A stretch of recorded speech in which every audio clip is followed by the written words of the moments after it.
or we can process it out, or let it go.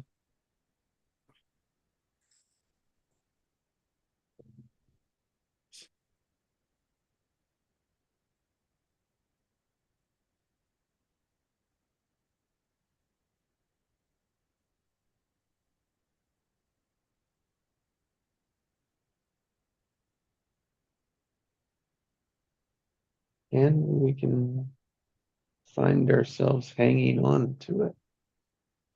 Mm-hmm.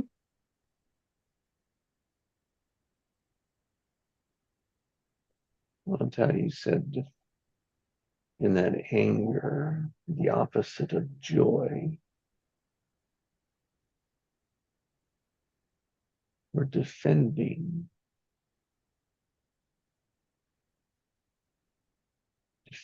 our being.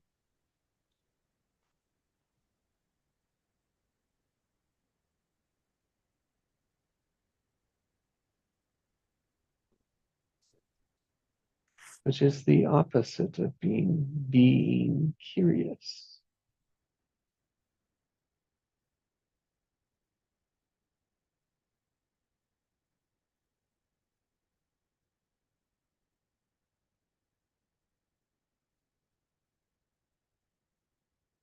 Defending is very narrow, very limited.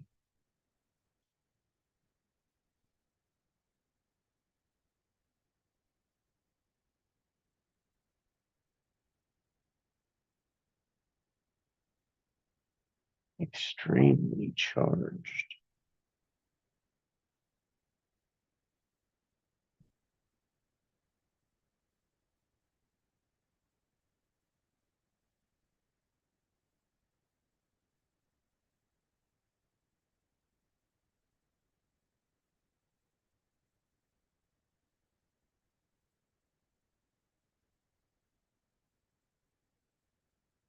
And instantly separates rather than unites.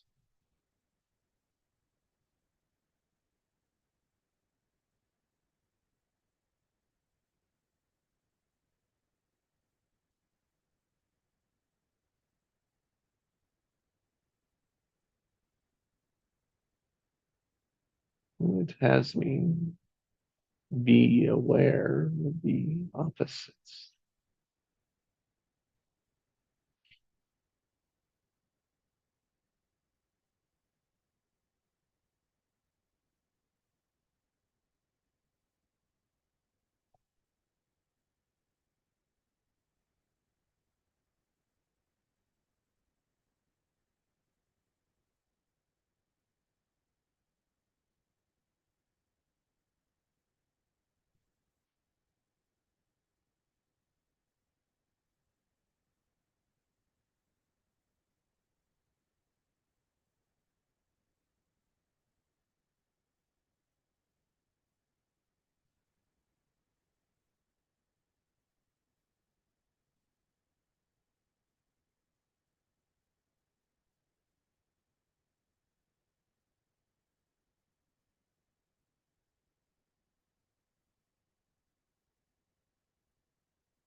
Would you add to united?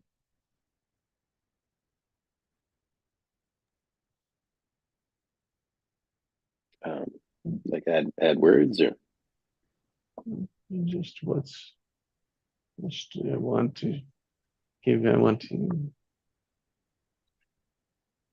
hear what's been for you since that's your word, unity. mm, mhm. Yeah, to me, unity is being connected to the oneness of all, is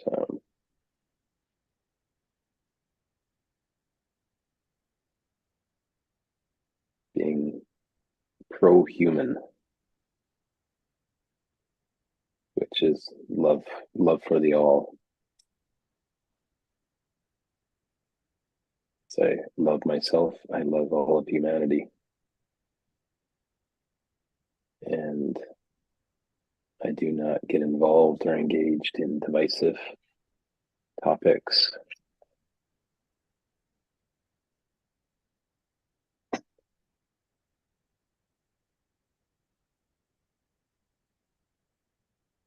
My decisions each day that I do my best to follow through on are in the highest good of all. And it's about peace and love with the oneness of all, because we are all one under it all. And yeah, that's what unity means to me.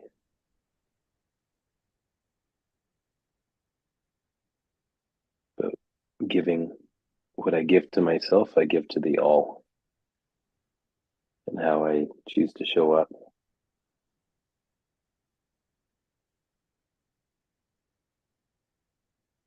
And when I get caught up in the stories of the mind,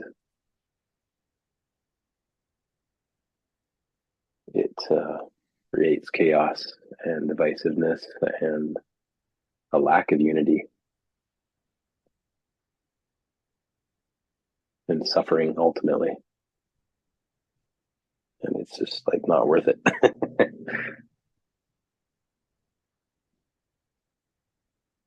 And being in my heart is one of the keys to unlocking unity, because it starts with me. I am the source of unity.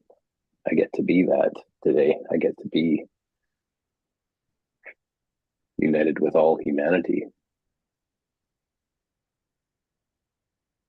by choosing love, joy, peace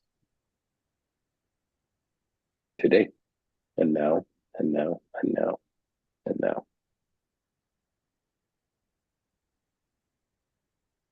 All wars can end now.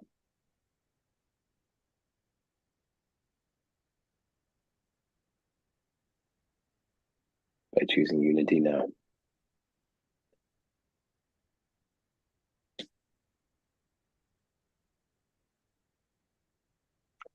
And ignoring the monkey mind that thrives on conflict and problems and struggle and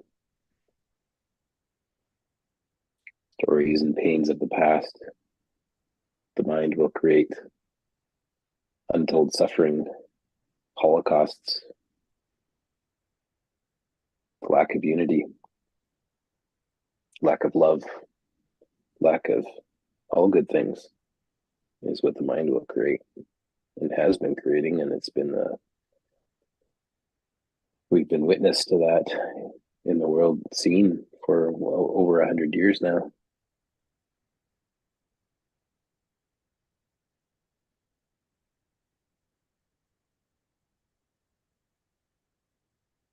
So I choose unity today. From a heart full of love and gratitude for being alive. I get to generate love, freedom, and authenticity today. And I choose that.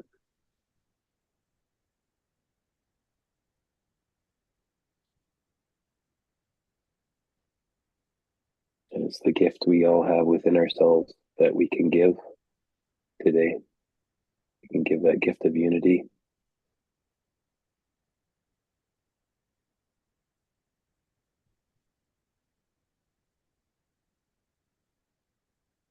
The opinions of my mind can be divisive, can create conflict.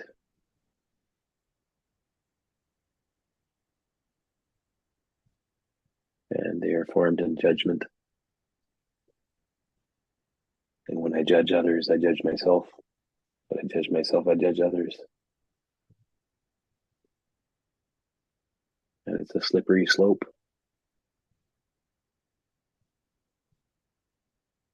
And that's where war begins. It begins inside, and then it manifests outside. So yeah, I choose unity in this moment. Unity of heart, unity of soul, the oneness of all. I choose it for me, and I choose it for all of humanity. I choose to be the source of a transformed world today, now.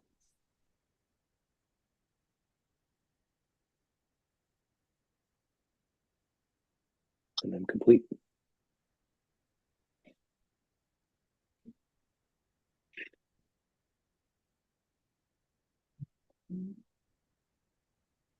The difference between creation, and new, and fear of loss, of losing, scarcity.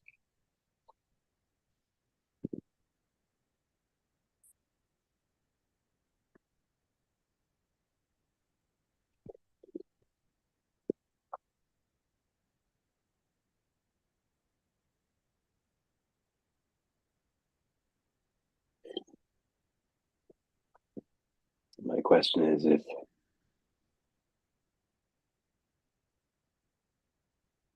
there's scarcity, did you ever have it in the first place?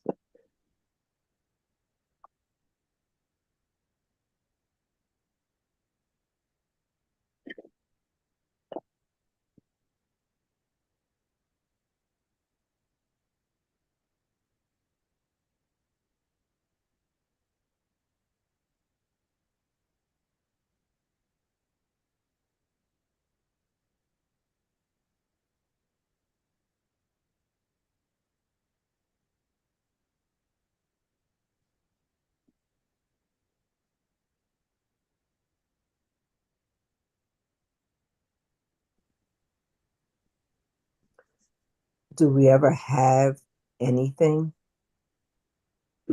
We can experience it. Mm,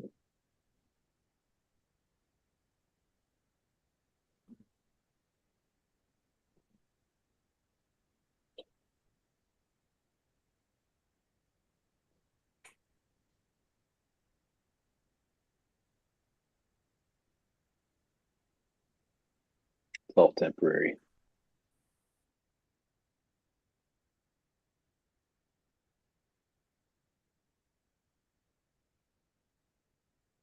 I have a piece of paper that says I own this house. I have a document that says I can drive. Do I actually have any of this? Or do I just have documentation that says what I'm allowed to be, do, or have?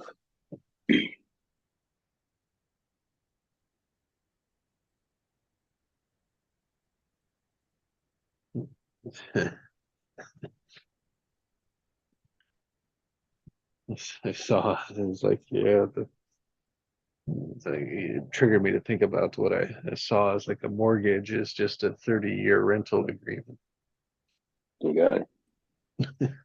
for the banks, right? It's like, oh wow, you bet it is. What a beautiful, what an amazing model that is. Who's the landlord? They've made the, themselves the, the landlord, but who's the real landlord of it all? yeah. Oh, but I have a piece of paper that says I own it. Oh, okay, you own it. Well, And just don't make 3 payments and see if you own it then. mhm. All right, to Sindrell's point, did we ever really have it? And so much of it, if we think of the struggles or the fights and it, all different degrees of it, all even to war, it's like somebody's always wanting something else. Mhm. And it could go just as far back as did they ever really have it? Well, the stories are there that they did.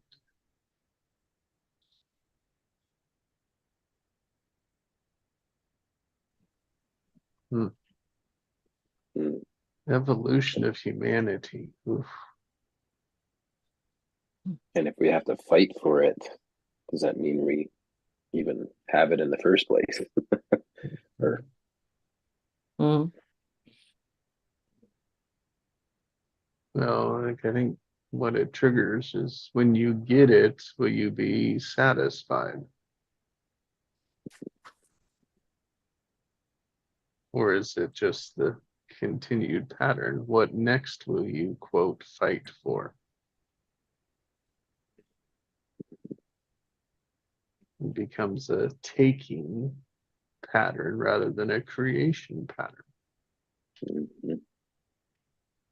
Yeah, it's either give or take, eh? There's two actions. It's give or take.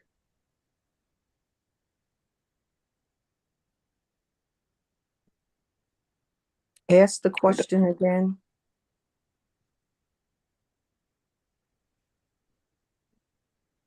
Whose question? The question of if it's scarcity, do you really have it? Mhm. Mm. Do we ever really have anything?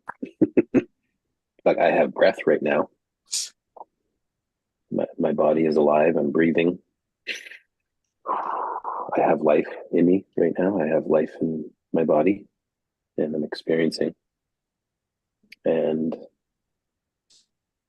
God forbid, but if I was to perish today, if my body was to somehow perish today, then I don't. I don't have life. So, like, I have a truck. Oh, I have a trailer. I have a house. I have a wife. Do I really? I have Mm. definitions, assumptions, and agreements, and I have an experience of all this. But Right. do I actually have this stuff or whatever? Like, it's all just temporary. It's all temporary. It's I have this experience in this moment, Mm. and that could change in the next moment. That's my experience anyway. So what So, do I choose now? so what do you choose? You choose you chose this experience in this moment right now. Yeah. And I'm thinking of, that scarcity mindset. It's like when we experience something good, we just want to like have it and we want it to linger and we want to almost entrap it in order to say that we have it. Mm. But when you think about the essence of being and love, you can experience love, but do you ever have it? Sometimes when people embrace each other and they define this thing as love,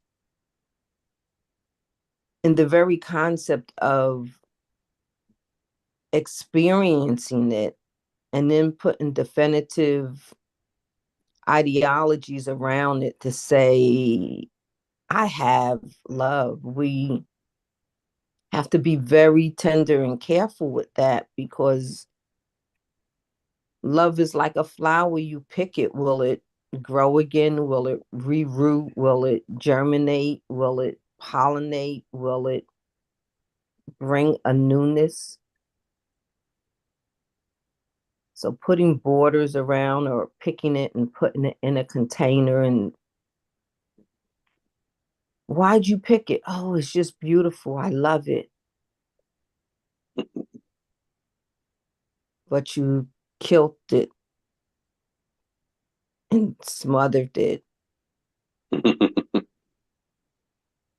And so how do we want to love?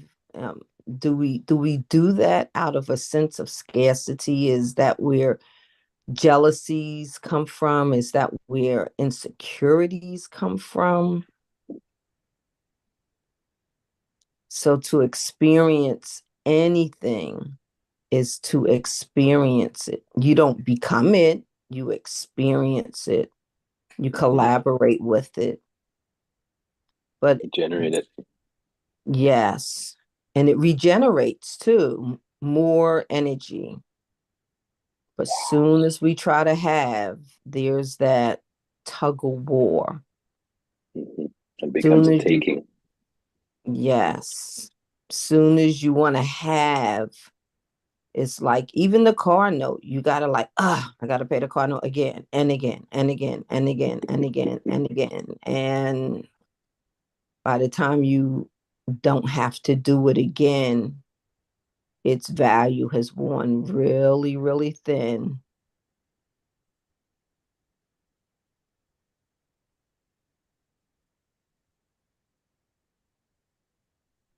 Scarcity makes you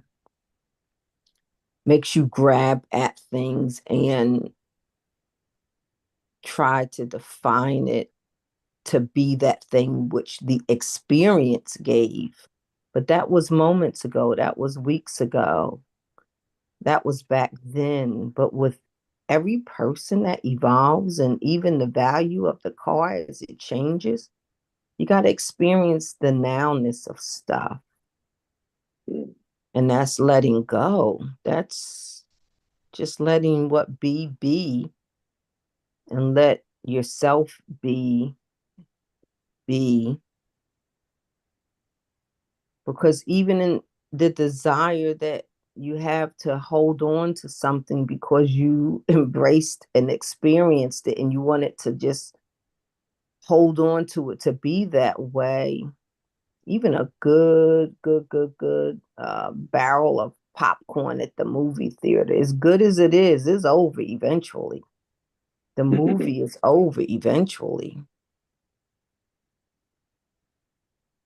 So just let's, like, I don't know, me, I just want to live. I don't want to be had. Oh, you've been had. I don't want to be had. But I You get will to live. share my experience of me. I'll do that. But don't box me in. Don't fence me in. Don't even try to define me. Don't you lose so much when you try to define me.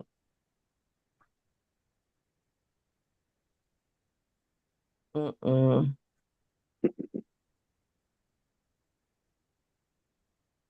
You'll miss the experience in the definition. But if that's all you can take or perceive for now, it's okay. But the moments have passed and everything does not last.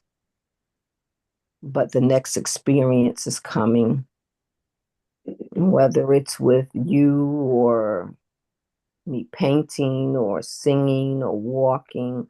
You'll have yours and I'll have mine. But neither one of us have to live confined.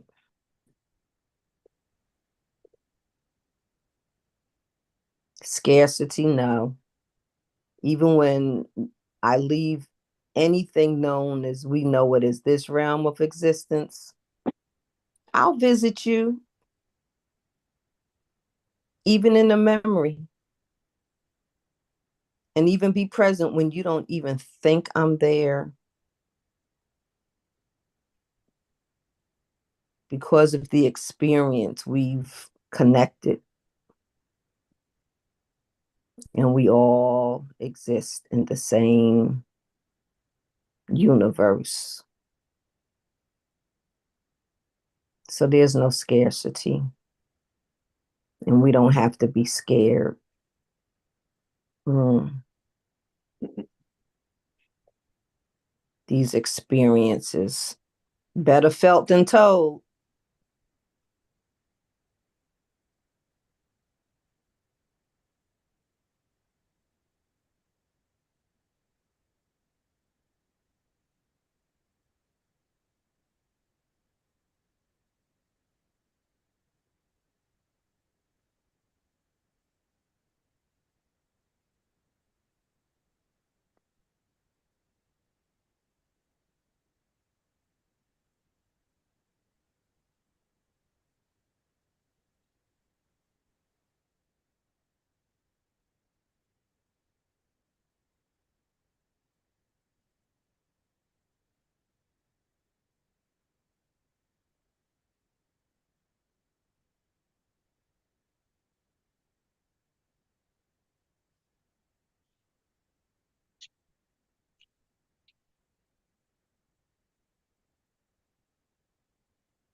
And it's all just a chemical reaction.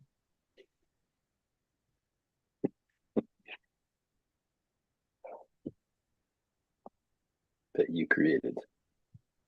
Yeah.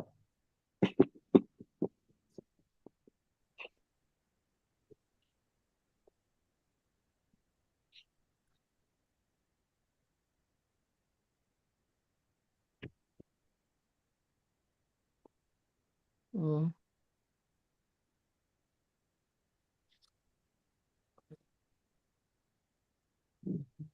Chemical reaction that you experienced. That we Yes. related it to something happening out there. We connected it to that. And then we look for it again. Yeah. Reminds me of a movie, an older movie with Tom Cruise called Vanilla Sky. I don't know if you guys have seen that, but at the very end, like near the end of the movie, he just started yelling, "It's a nightmare." He's just like, "It's a nightmare! It's a nightmare!" And he woke up because his experience was a nightmare, and he was in this lucid dream because he was involved in some kind of a car crash, and so they kept his body in stasis, and he was in this lucid dream experience. And when he realized it, he finally realized he was in a dream. He started yelling, "It's a nightmare!" And then he woke up at the very end, and that was it. So it's such a good metaphor for all of humanity, really, right? We all have that possibility of waking up to the nightmare of our own creation. And we have that possibility of making a new choice today, now.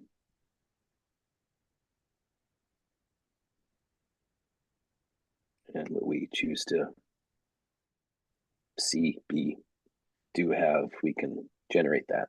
We can generate that creation. We can choose unity, a united humanity based on love, joy, and peace. And we can choose it now. Or we can just keep creating by default and creating the nightmare that of war and atrocities. The choice is ours in every moment.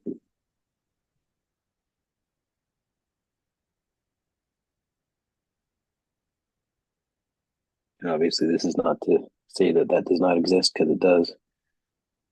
And we have a choice to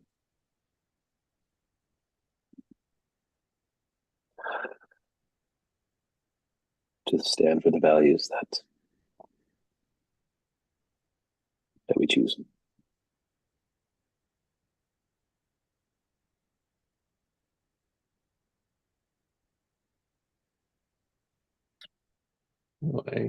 I heard that I'm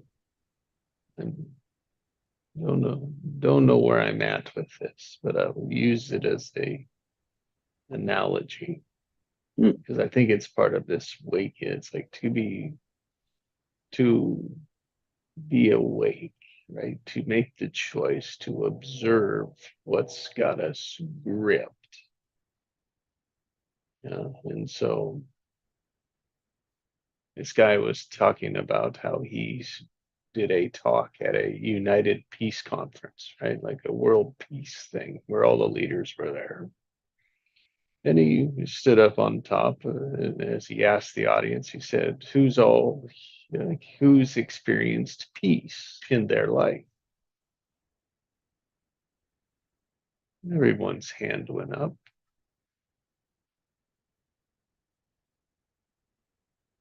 And who says who fights with themselves?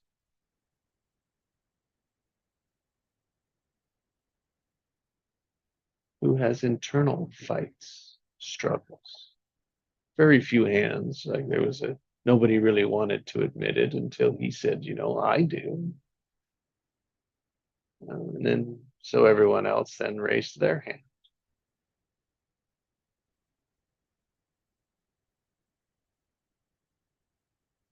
A podcast that I listened to. And then he said, and then, it's like, and then when you got married, right, then it was full of peace.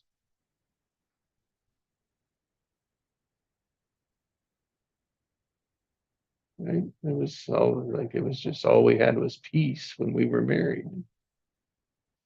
Said, oh, they did a little chuckle, right? And it's like, no, then there was times of fighting.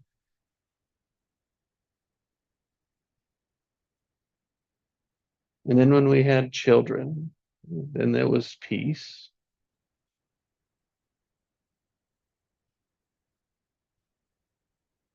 The point of it is that it was all of it.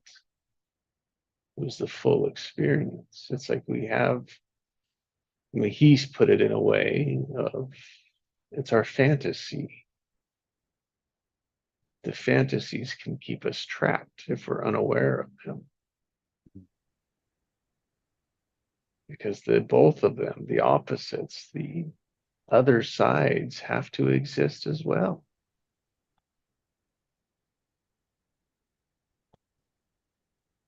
And I think that's where the beauty of the choice lies, is when you can see both of it.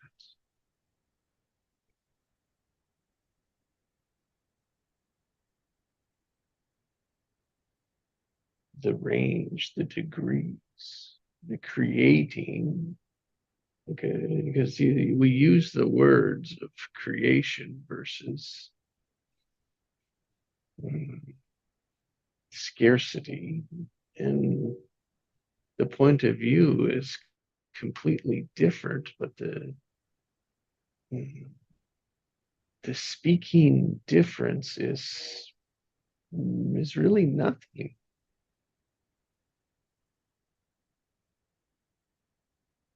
But the orientation, the mindset, the being with it is completely different.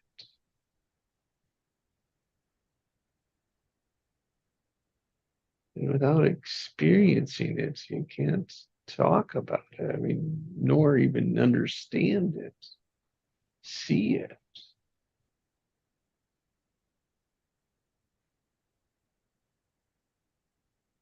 It's like drowning in scarcity until you see the choice. See you can create.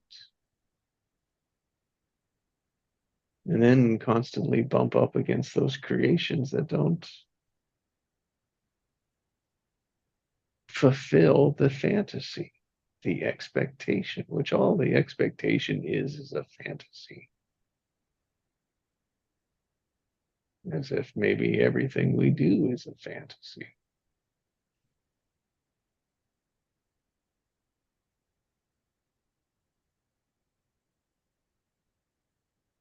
Good morning, Allison. Good morning, Good Allison. morning, everybody. Wow. Morning, Allison. Morning, Will. Morning, Craig. Great. I'm Craig.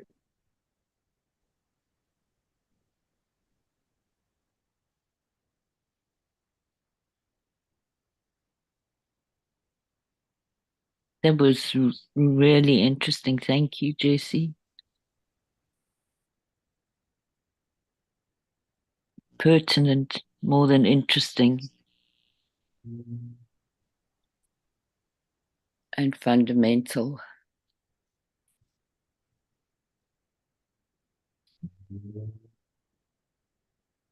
Even on the tail end of it, huh? even on the tail end of it. I'll definitely have to go and listen later. I was just speaking of that podcast that I shared with you. Yes.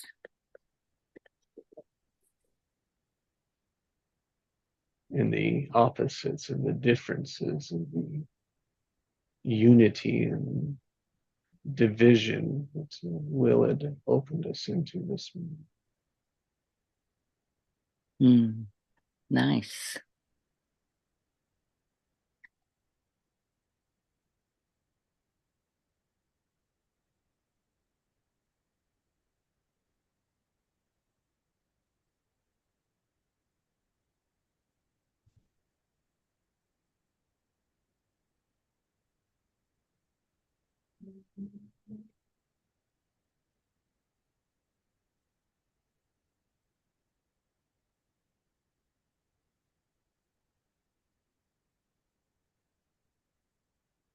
You know, it's the unity, united from will, triggered curiosity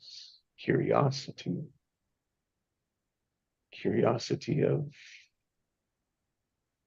collective creations, collaboration, connection.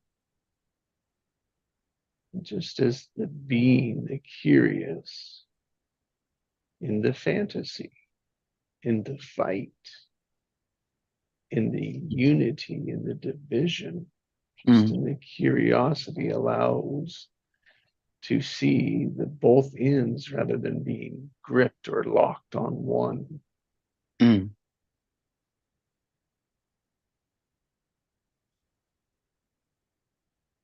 It brings me back to that quote of Satguru's about that confusion is more often a better stance than conclusion because of exactly what you've been saying. Conclusion shuts down, confusion allows for curiosity.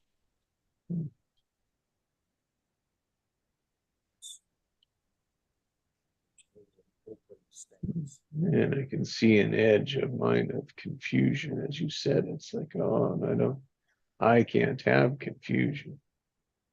I won't allow confusion. So just a little edge of it, you know. It's like, oh, interesting. Yeah, because we live in gravity, so we have to have some conclusion that our foot can stand on this piece and not on that piece, right? So it's got to do with how long you stay with the conclusion rather more than whether you have it or not. So we go back to that thing about the degrees of something.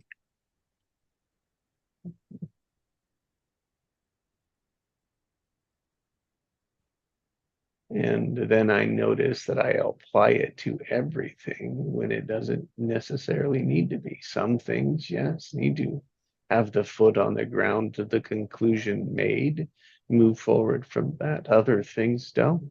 And yet those conclusions still need to be open. New information.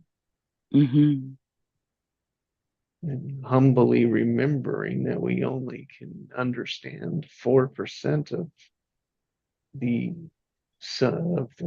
4% of the something out of the nothing and everything.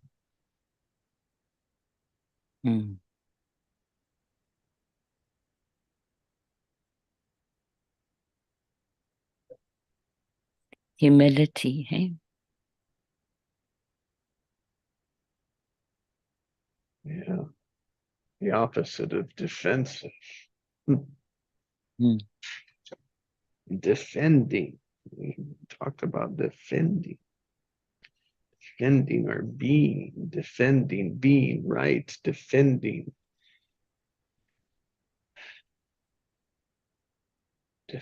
our conclusions.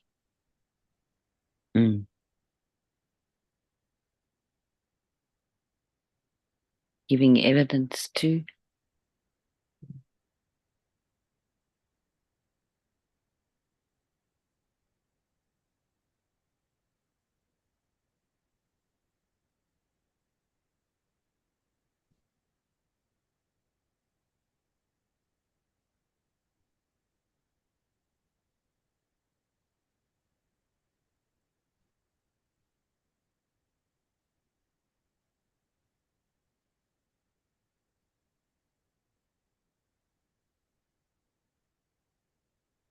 I was watching a documentary last night. I haven't finished it yet, but it's about people that, achieve things that are remarkable.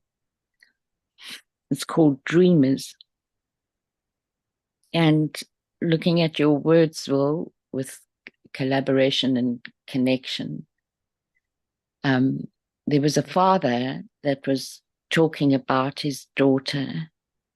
So she was born without arms. And you see everything, that she does. And he was talking about his wife, who has since died. And he said his wife never had her feel that there was anything that she wanted to do that she couldn't do. Whatever she wanted to do, they would work out how she could possibly do it. And what struck me about it was them as a family, how devastated their parents must have been when she was born without arms.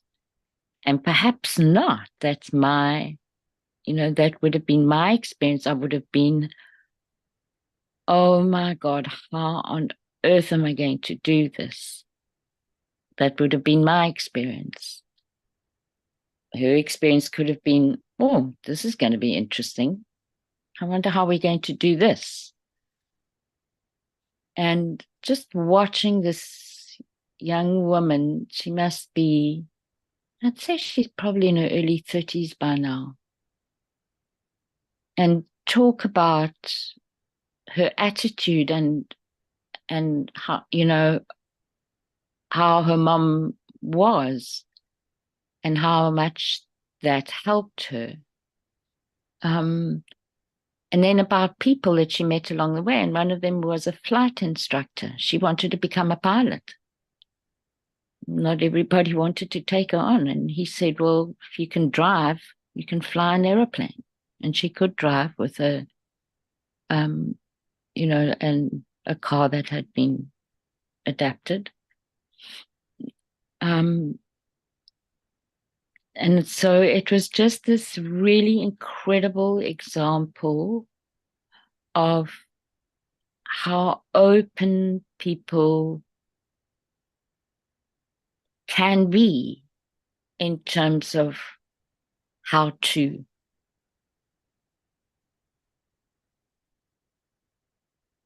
And there was this energy about both the father and this young woman that was so expansive, unbelievably expansive.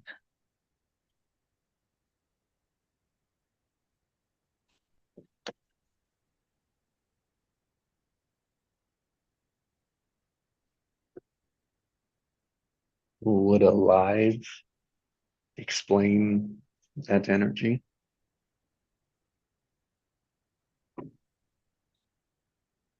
Yes, absolutely.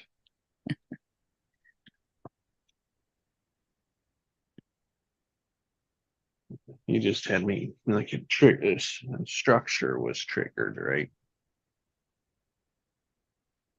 And as I struggled to put the emphasis or understanding to the differences, just between that could and can't.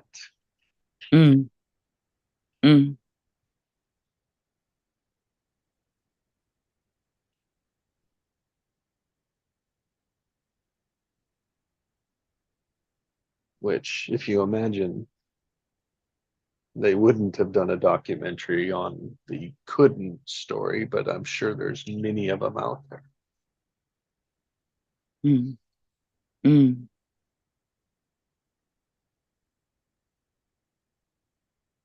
then highlighting what we call an exceptional story of the structure of what could.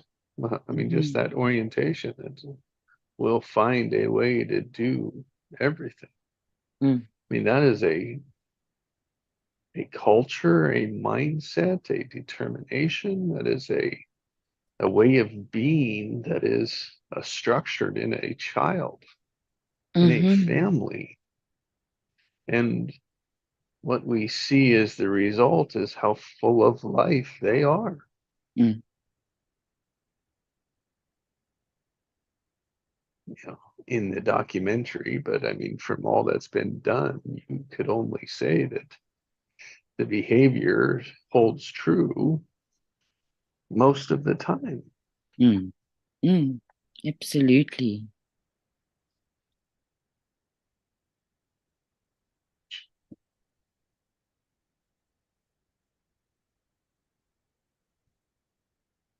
There's so much of that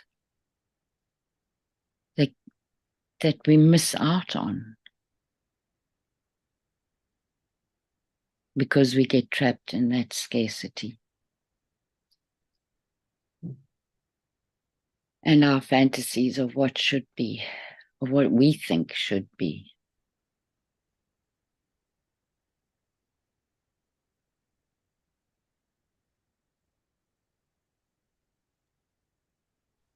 I'm sorry, I missed the part. Was this person disabled in some way?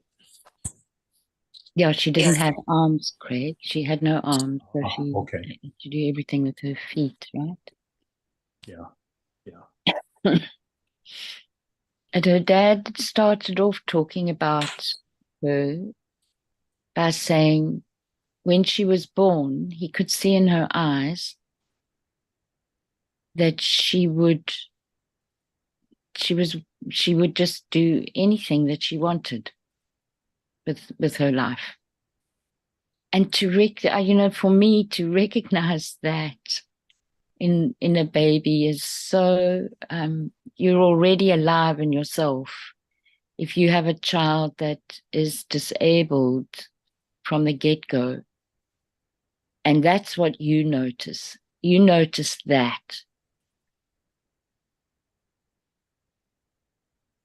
you're drawn to that aspect of this disabled body.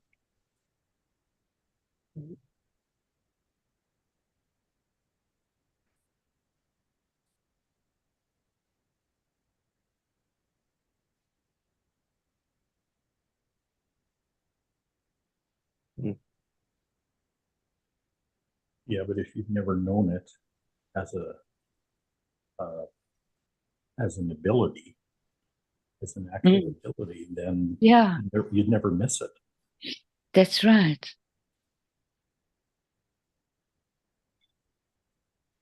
Yeah, for that child's experience, that would be true. Yeah. And for Yes. everyone else that had arms, it would be different. Yeah. Yeah. And like she would learn things completely different than a person with arms would. Mm-hmm. And yeah. it would Sorry, Jason. it would reveal the blind spots for those of us that have arms.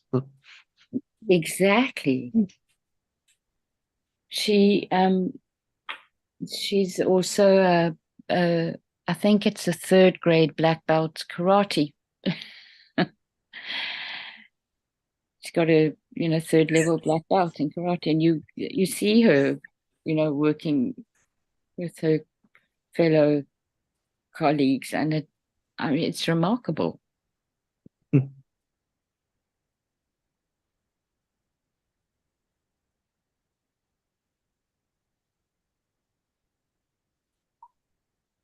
I think it's a beautiful experience when we can see others that are presumptuously coming with less. Yes. Through their experience, they actually show us more. Yeah. Exactly, Sandra. They expand us.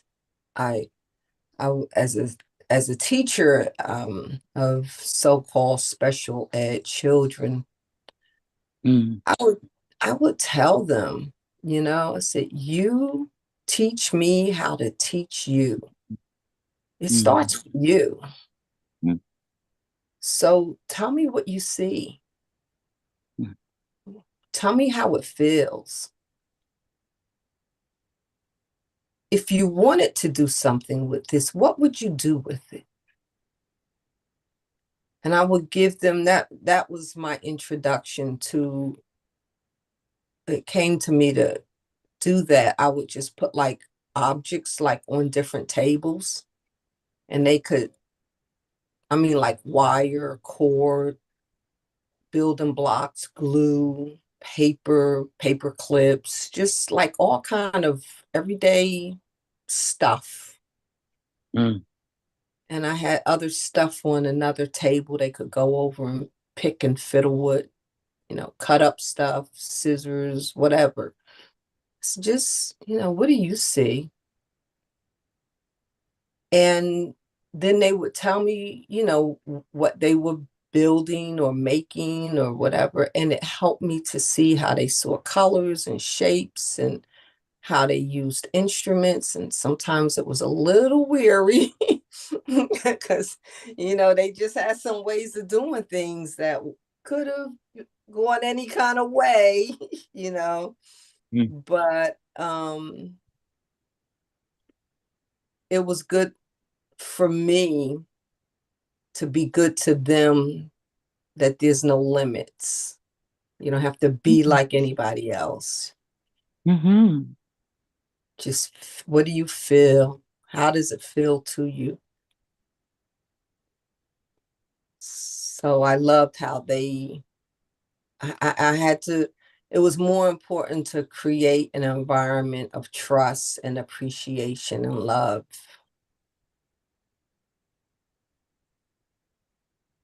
And that they could exercise being freedom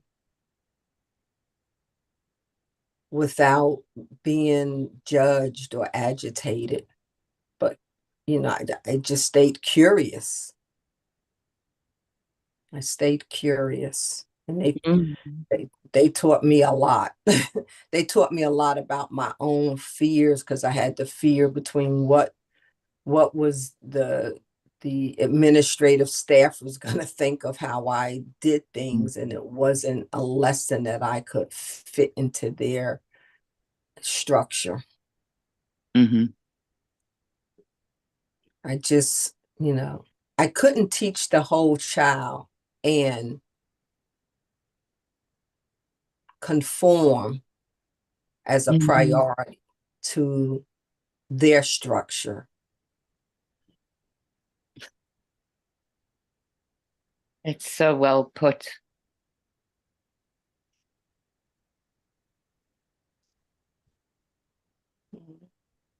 They taught me a lot about me, a lot about me. Mm. So I want to tell you a quick story about my daughter and I, my mother, my father, my daughter and I. My daughter was 4 months old. We had just moved back to my parents' house. And oh, my father was so enamored. He was so bubbling over with this new life, this little baby in the house. He was like bubbled over. It's like he was holding his breath just to breathe. I mean, it just meant so much to him. And mind you, I was the little baby. He came into our lives after my father had been missing, and eventually he had died right after my birth. And so this man, I call him Daddy George, he was always my father, and he loved me. And it was, if you already got the cake, I was the accent on the cake for him just having to marry my mother. And so when I came back home with this bundling baby, well, phew, little Cindy was off the plate because there was a whole new bundle of life and joy and excitement like he had knowing me as a new baby. And it was all just fantastically good because he never had any children of his own. And so much was exuding out of him, to have this grandbaby in the house. I look at his face. I was like, you are not worth even mush right now. He didn't even care. So I had started working rather quickly after I had gotten back to their home. My first marriage divorce was over. The divorce was ensued, and there wasn't going to be a father figure of consistency for my baby girl. And so that just like expanded him more. He was like, he was a grandpa. He didn't have to give what there was no other man of responsibility in his presence to give way to. And so my room, the baby's room was right next to my parents, and my room was just like a split level, a few stairs up. And my baby girl, she'd give a woo woo, ooh, ooh, or a little cry, or my father would jump up and make sure that the baby was okay. And I was listening from the other room, knowing and learning my first baby's sounds and what they meant. And my mother told me, she said, I had to sit on George to make sure he did not get up and go into the baby's room, and told him, let her be the mother. Her natural instincts must ensue. If you keep interrupting it, she won't become the natural instinctive mother that she has every right and priority to be. It killed him. It killed him. But he eventually got the extended benefits of seeing me grow and respond with authority and with nurturing, loving care to my child. And then to learn to be the grandfather and get the gift of the clean, fresh baby, smelling all babyish, put in his arms, that he could just enjoy and not be the primary responsible person of. But he had to grow. He had to grow as a grandfather, and he had to hold back and grow in that way so that he could leave room for me to grow. So we grow, right? We extend our arms grow where we don't even have arms. Yep. We When are there's so wonderfully made. when there's space, hey, Syndrome. Yes, yes. Give space.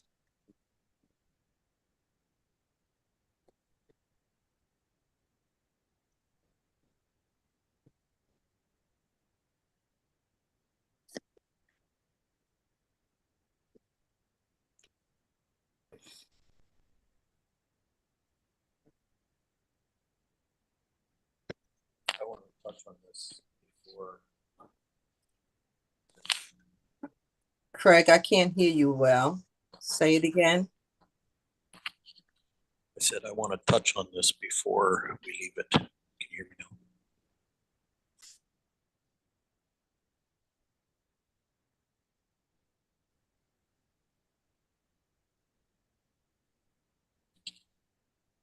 Can you hear me now? Not that clearly, but if you go for it, I'm sure something will. Yeah, if you could speak louder, maybe. Can you hear me now? It sounds like a whisper.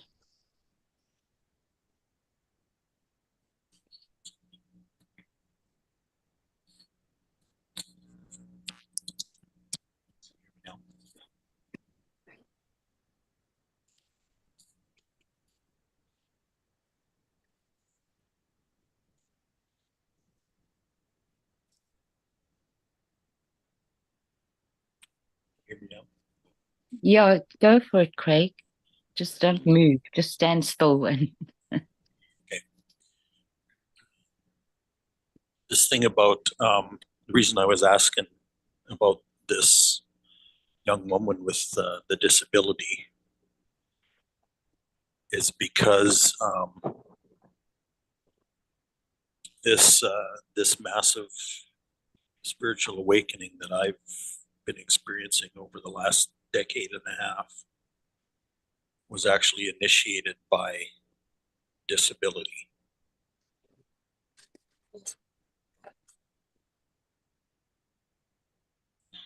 And a real sense of helplessness. And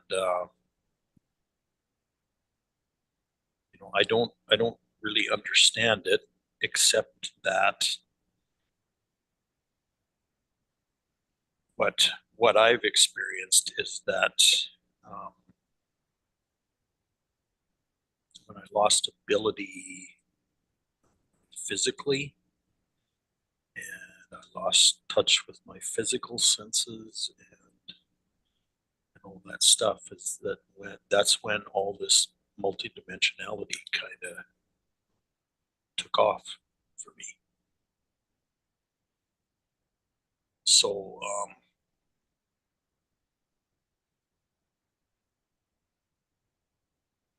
it's interesting. Here I am 17, 18 years later, and still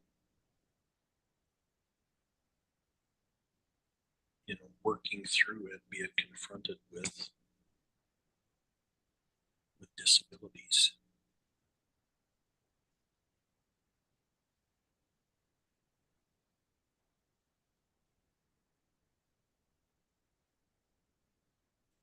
Some that have been added to the mix over the years. So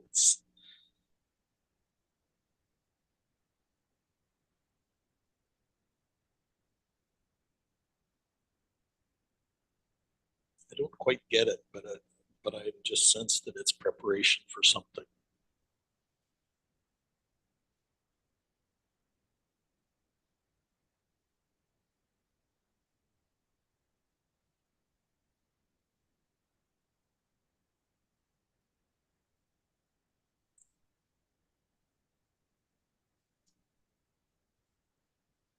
It's kind of for me, it's kind of evoked, kind of pushed a lot of steps into the supernatural.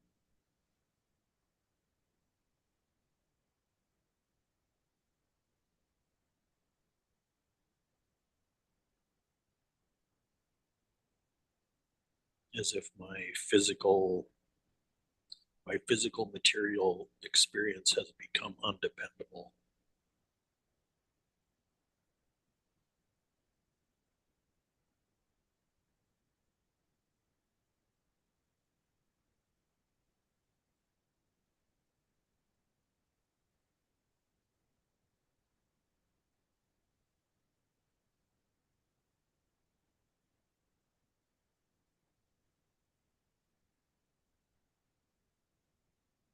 It has been terribly frustrating.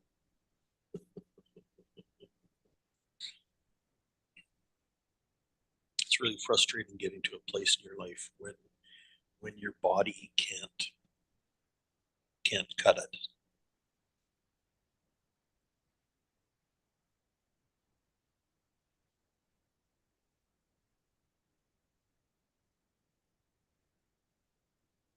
So thank you to Dave for letting me get that off my chest.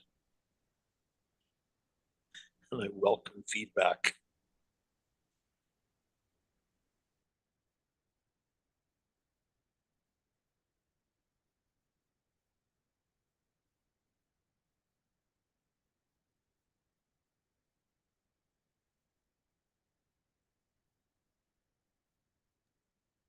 Thanks for sharing, Craig. It was a lot like the things we talked about yesterday, that sometimes we have to lose one part of ourselves to gain some other parts. Like Hawkins.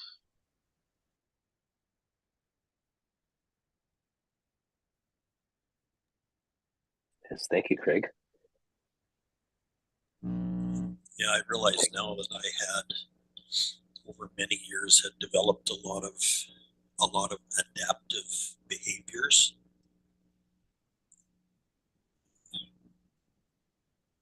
Just like me. To try to survive, to try to more than survive, to try to thrive as well. And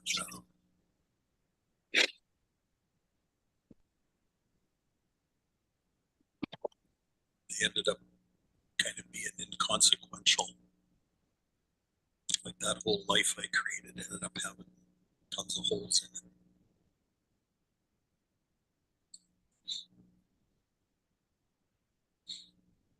Like it couldn't hold water. Yeah, just like me. Just like us all, eh?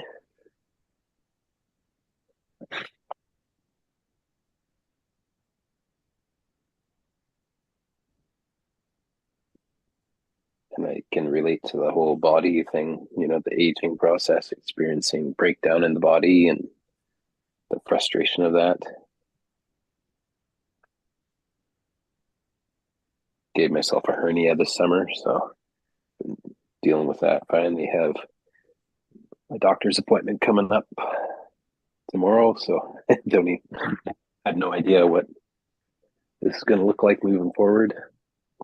Father-in-law has a hernia, and then father has a hernia. I know other guys that have hernias. And, like, what do you do about it? I just got a belt from off Amazon that pushes it in, pushes my guts back in through the tear, and I live with it.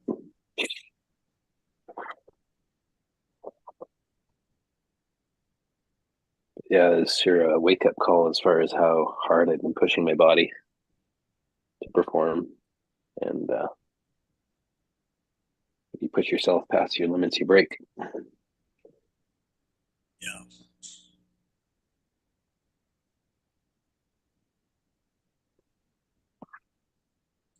Yeah, that's the conundrum you get into when you're an unlimited soul, limited physical body. Yeah, this physicality has limitations to it. You don't want to believe that, but then you push too far past the limitations, then it makes you very well aware of it.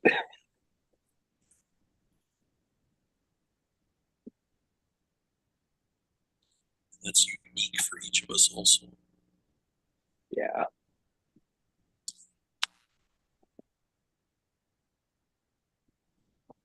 I don't have this body maturing thing under wraps, but as you're talking, I'm thinking about um, you know, this thing called hernia or this thing called arthritis or all these other things that we have becoming awarenesses of. But you know what? When we were born, we had these other things. It wasn't a hernia, it was a foot. You had to learn how to walk. Yeah. We may not have had arthritis, but we found out we had like these things that we didn't even know to call bones, but they held us in a certain way. And so I'm just thinking right now, some people used to say like grow old gracefully. And then I heard some feminist woman say, I'm not going to grow old gracefully. I'm going to fight it all the way, like striving to stay youthful. And all of that has its balance and place. But it's like our bodies are an expression of us and a so-called container. And it's like caring for this body, loving this body. So my right shoulder has like it's like a new companion. with me. And I have to, I'm learning to love on my shoulder, to care for my shoulder. How I'm learning to be conscious to, sit up from the chin up instead of slumping down in a chair. So just, like so naturally, we say, or unconsciously, we became aware as babies to walk and run and use what we have in these things called bodies. It's like I just want to be a baby all over again in my mindset to learn and to be, however I want to be in this body as it performs and works and is for me now. When I was a child, I thought as a child, but now I'm hopefully have some stages of wisdom. And it's not to identify myself as anything or anybody else, but to rest in my body and love my body as it is. I met someone and I met all good, and they had a condition on their hand, and I offered them some ointment that it's just like the best ointment. It will cure like anything, like move anything away and heal it from a burn to a scrape or a cut. And I offered it, and it was well. But after the third day of using it, it actually broke the person out. And I was like, I'm so, so sorry. I meant well. They said, I know you meant well. And I accepted it because I know you meant well. But I know what works for me. And that's what I need to stick with. And I said, please don't ever accept anything from me or anyone else that you already know is not good for you. And if your instincts tell you that, then let's go with that. So we have to learn to really respect and love and appreciate who we are, where we are, and the evolution of our being, and to just love on our bodies, love on our experiences.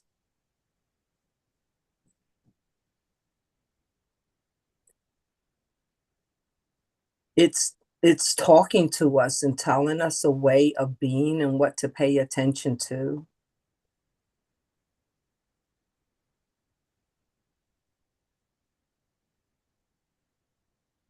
We're evolving new creatures every day. Who was saying it earlier? I think it was Heinz, about loving oneself.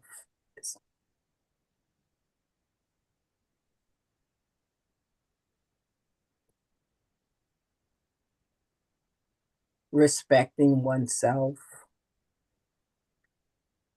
one love, one body.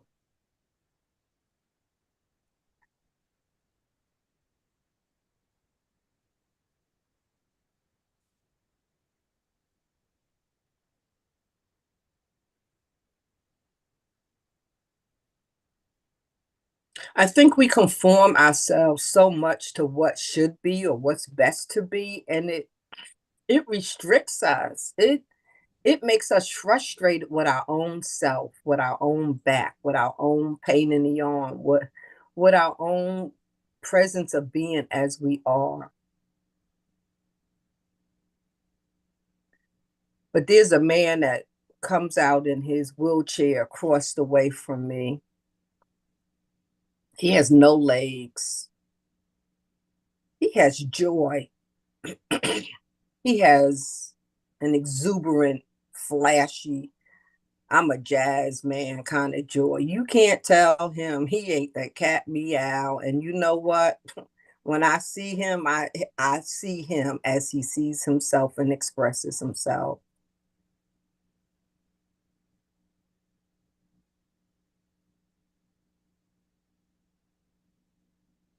He is no less a person than I am. I just have a different physical expression, a way of being right now.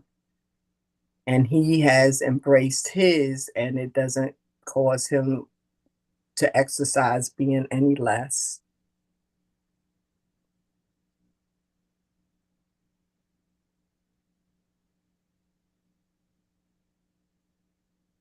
Trying to not be what we are, we have greater evolution of being and accepting where we are and choosing how we choose to be in that. And it's not easy. Oh my goodness, we're so conditioned to what's better. If this wasn't, how would it be? It would be better. No, right here, right now, we are alive right now. It doesn't get any better than this. And when we embrace that, something crazy happens. It gets better.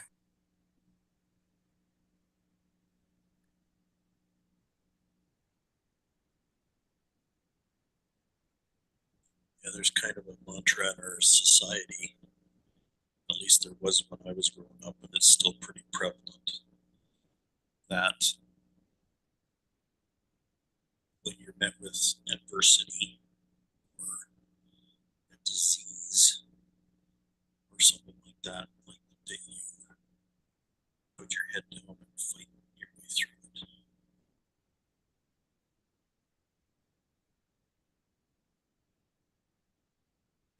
I mean, it's even advertised that way, like fight cancer. It's a really good example of that.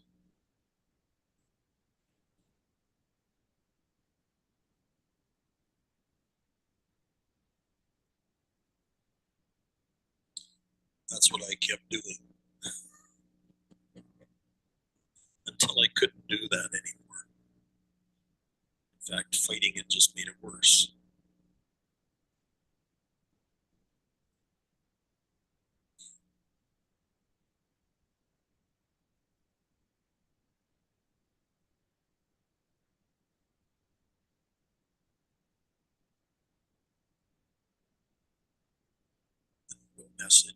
The real message is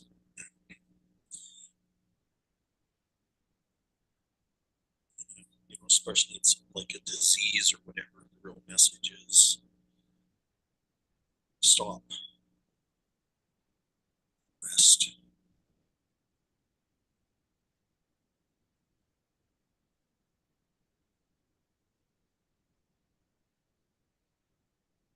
and care for yourself.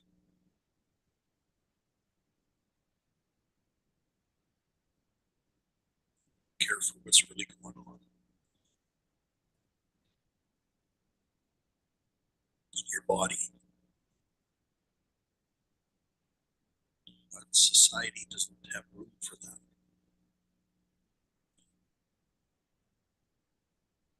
It doesn't have an open space for that to happen.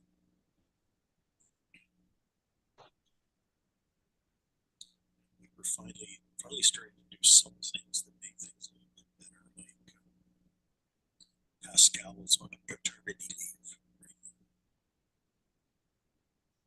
That's provided by his employment. So I mean that's a step in the right direction. But most of us, when we burn out or have a disease or something that basically stops us down, we end up being discarded.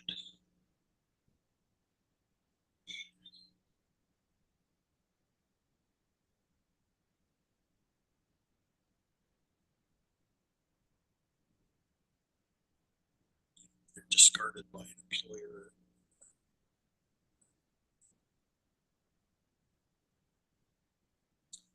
Encouraged to keep fighting,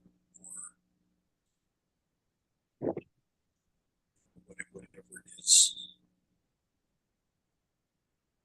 These things are stress diseases in most cases. The things that ail us have to do with being under undue stress for a long period of time.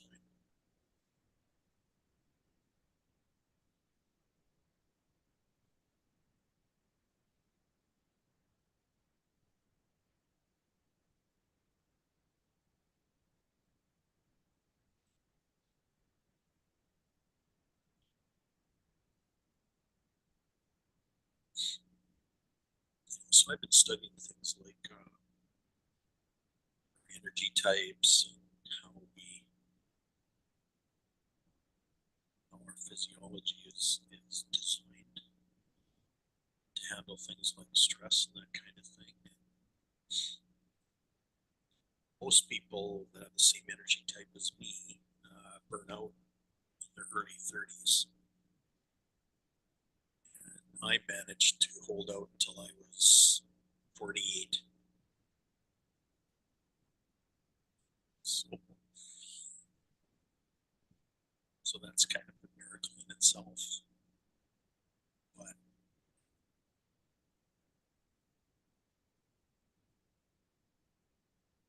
I understand my experience this way with an understanding that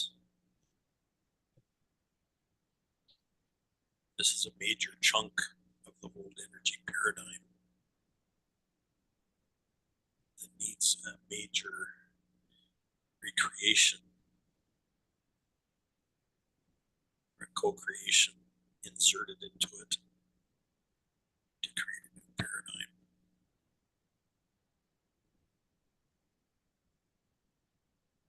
Paradigm that's based on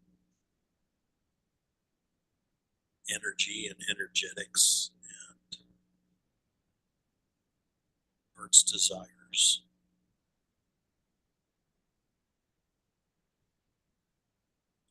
Rather than profit and greed.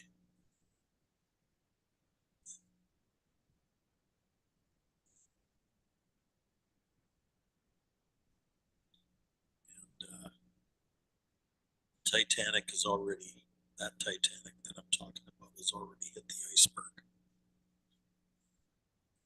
And it's sinking.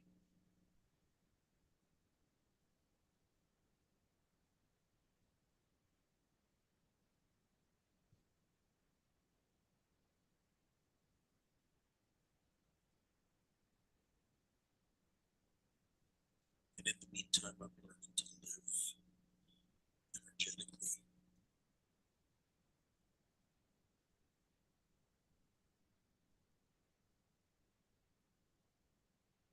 Instead of through sheer willpower.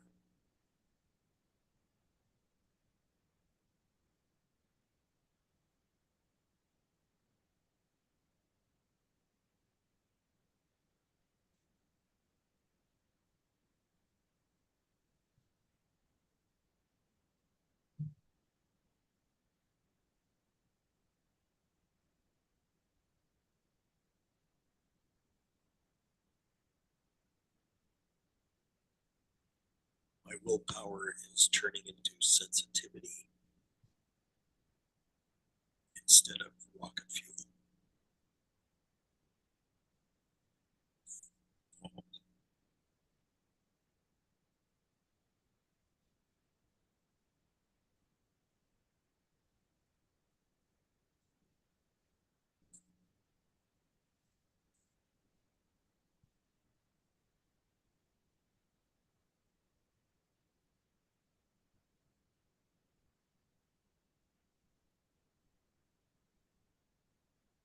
So Greg, we could barely hear you, but it was audible. I heard it, just had to work at it. Um,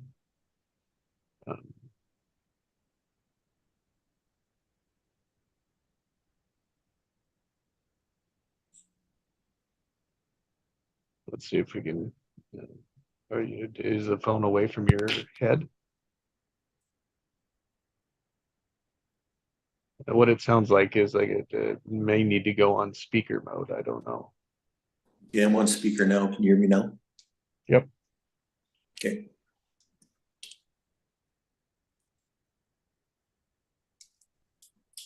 Thank you. That's better.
And Greg, what do you choose for today?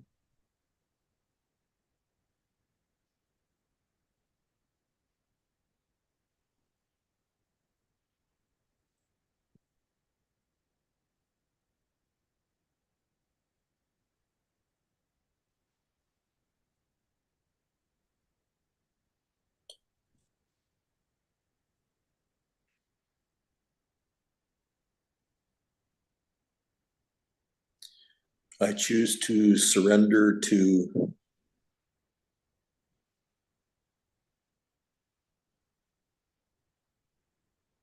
life and surrender to my deepest heart's desires, wherever they want to take me.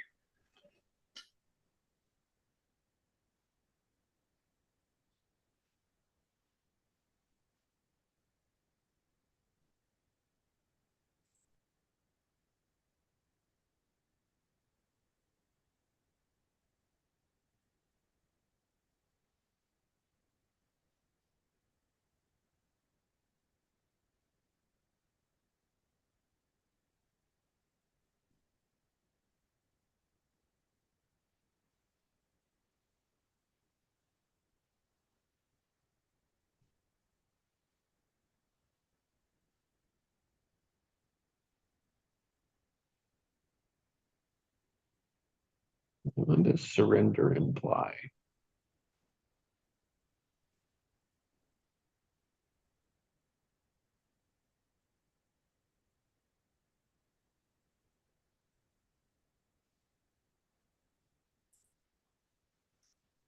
Surrender implies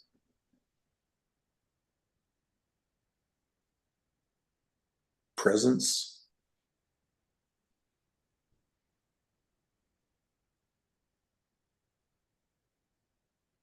flow,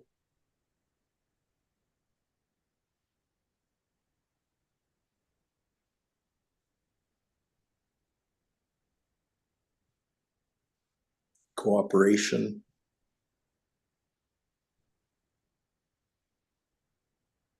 participation.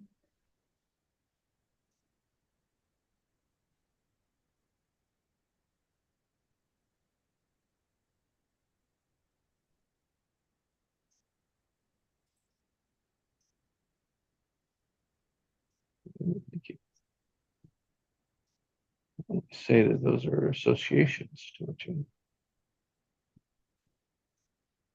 supportive.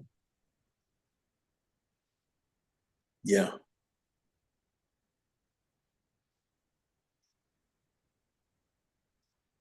Just looking at the words used, and it's like surrendering to it. And always on the other side of surrender is captive.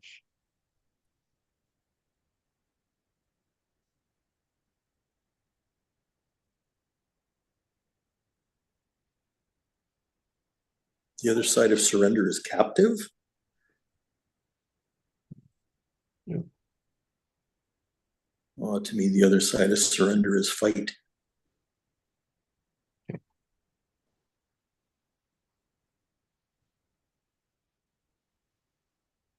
Either way, something's holding you down, something's restricted, something it's not free.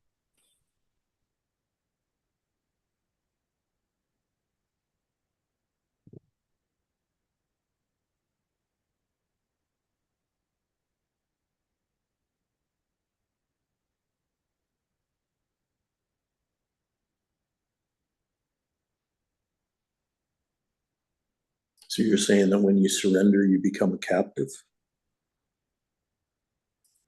You're captive in this, something's captured in the before the surrendering, right? Surrendering of allowing it to be. There's, yes, the same as a fight. It's like it's a victim. It's a victim aspect of it. It's a version of the victim, right?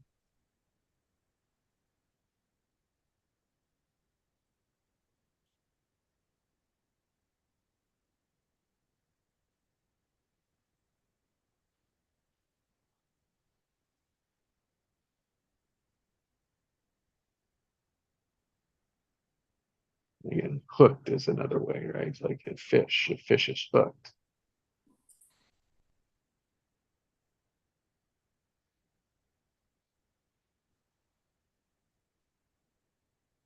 It can't get away, right? That's what I mean by that. And then a fish gets tired, it surrenders.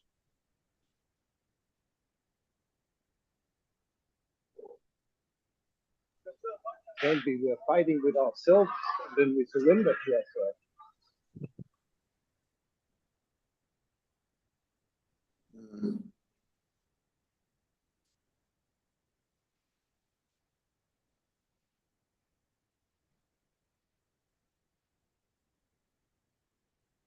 And what's the difference between surrender and choice?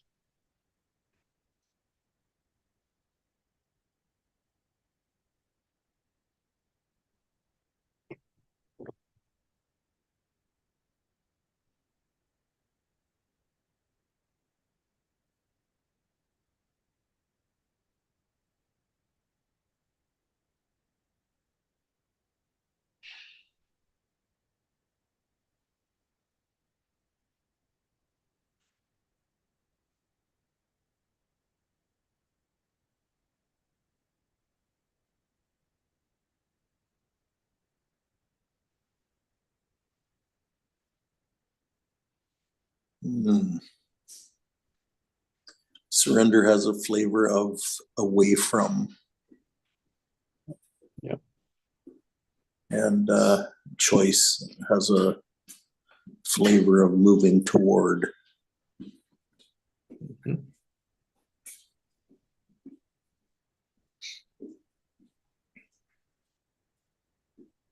It's the same analogy as like to be free of. It's like, oh, if I'm free of, that implies that something's got me held up, right? It's like I'm assuming the other side of the stick is something's trapped.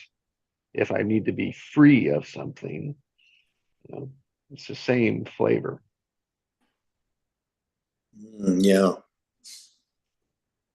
And a lot of people say, oh, I want freedom, which then implies, well, you're saying you're not free now then. And you said it's like the same word as I surrender means, well, you're not free to, it's like you can't surrender where you're at now. That's so what has that surrender? What has it be a surrender? Yeah. Yeah. Hmm.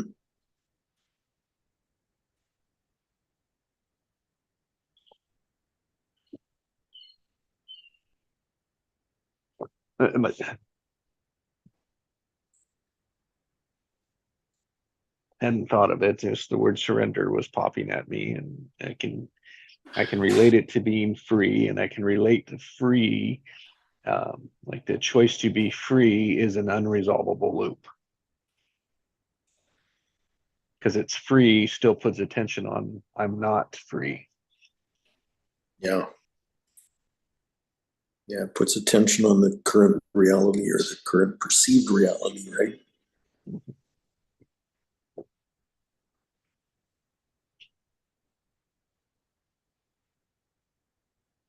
Thank you. I hadn't seen that before. Yeah. Hadn't seen it that way. Yeah.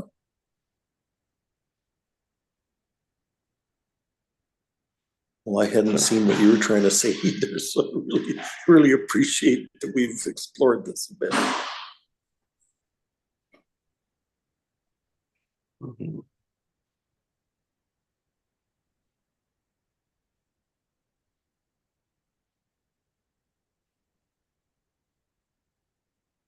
Because it's still this like choosing, it's finding, exploring, curious about your heart's desire. Yeah. Yeah, there it is. And so it's like if we surrender to our heart's desire, then we're waiting for our heart to reveal it Hmm. rather than choosing it. Or asking a question. Yeah, there you go. Another way.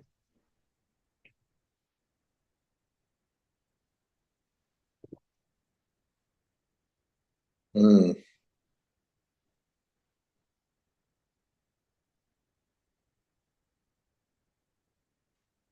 Because you could be at the equator waiting for the ice to show up. Yeah. Waiting for it to freeze.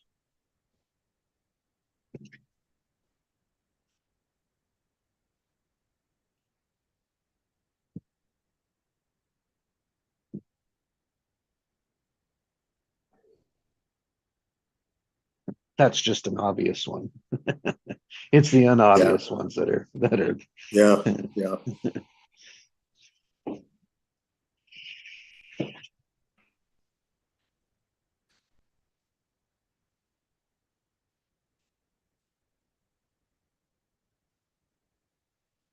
Well, glad we could hear you this morning, Craig. That was much better. Thank you. Yeah. Sorry about the tech.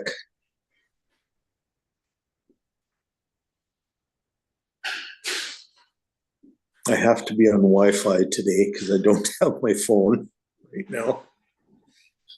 So I can't really go outside, but where I can talk loud. Right. But I found a corner where it might work okay. And it's also raining today, so I don't really want to be outside anyway. Nope.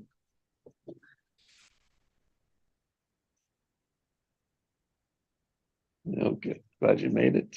It worked out just fine. Yeah, yeah.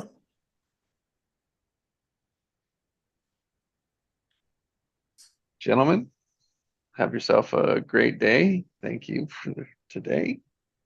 Have a pleasant day, both of you. Thanks, Lance. Love and hugs. Thank you. Yeah, love and hugs, everybody. Thanks, Greg. You too. He was a great one. That's right. All right. Bye.